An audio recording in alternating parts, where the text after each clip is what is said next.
Let's now shift our focus to the Russia-Ukraine war. Russia's invasion of Ukraine continues unabated. It has been now more than 100 days and there is still no resolution to this war in sight. On Saturday, Kyiv said that Moscow has stationed its troops around Severodonetsk. This is a key city. It's a crucial industrial city. Kyiv says that Moscow is trying to cut off Ukraine's access to Severodonetsk. The governor of Luhansk province has said that Russian forces are blowing up bridges across the Severodonetsk river. This is allegedly to prevent Ukraine from bringing military reinforcements in this city and delivering aid to civilians. Much to everybody's surprise, Moscow failed to take over Kyiv. Russian forces were driven away from the capital Kyiv. The country then launched an assault in Luhansk and Donetsk. These two provinces make up the eastern Donbass region. Fighting in Ukraine's east is being seen as one of the deadliest phases of the war. Ukraine says it is losing 60 to 100 soldiers every day.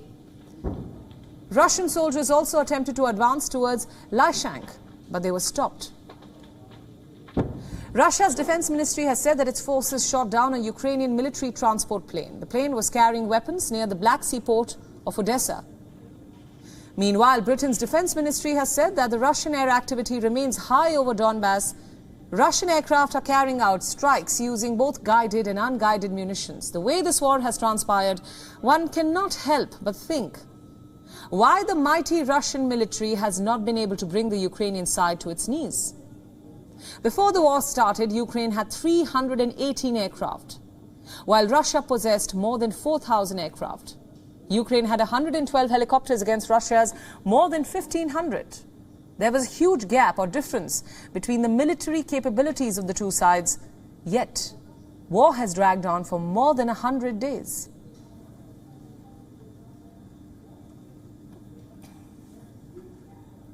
And to help us answer this very question, joining us now is James Schwemlein, who is a senior director at the Albright Stonebridge Group, a global strategy firm. James, thanks for joining us on WION this hour. Nice to be with you.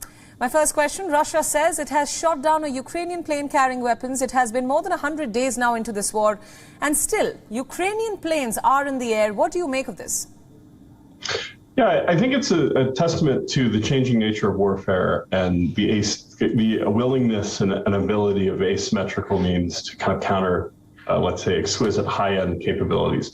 As the statistics you just outlined say, there's no question that the Russian forces had overall, more resources, more technology, more capabilities to bring to bear in their aggressive invasion of Ukraine. But what we've seen is a smaller force that's well-equipped and most of all willing and eager to kind of rebut an attack, has been able to defend their country effectively. Right. We've seen this era before. You think back to our history about periods where the balance of power between offensive and defensive capability has shifted, and maybe we're seeing that again. Right. James, when the war started, the Russian Air Force would overwhelm its neighbor. That's what everybody was saying. How do you analyze the Ukrainian response when it comes to air power in specific? I think one of the interesting things about the Ukrainian response in the air has been so much of their effort to rebut Russian aircraft is not air-based, right? It's land to air, it's ground to air. They've used different kinds of rocket systems. They've used different kind of anti-aircraft systems to really deny airspace to Russian forces who otherwise could have enforced superiority. And that's had a lot of effects. We've seen Russian flag officers be killed in Russian airplanes, Russian generals be killed, that is, simply because Russian forces were unable to secure airspace because of basically Ukraine ground-based capabilities that were able to deny that. It is amazing, it continues to be amazing that Russian forces have been unable to deny the Ukrainian Air Force itself entirely. There are still Ukrainian aircraft in the sky, both transport aircraft and fighters.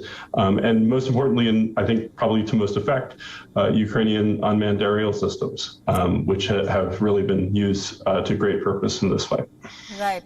James, I have to ask this next question. An interesting development. The French President Emmanuel Macron has recently made a very strong statement. He says that Vladimir Putin made a historic error in Ukraine. What do you make of that? I agree. I think we've seen, like Icarus, Putin has flown too close to the sun here. His ambitions exceeded his means, and the Russian people are unfortunately going to pay for it.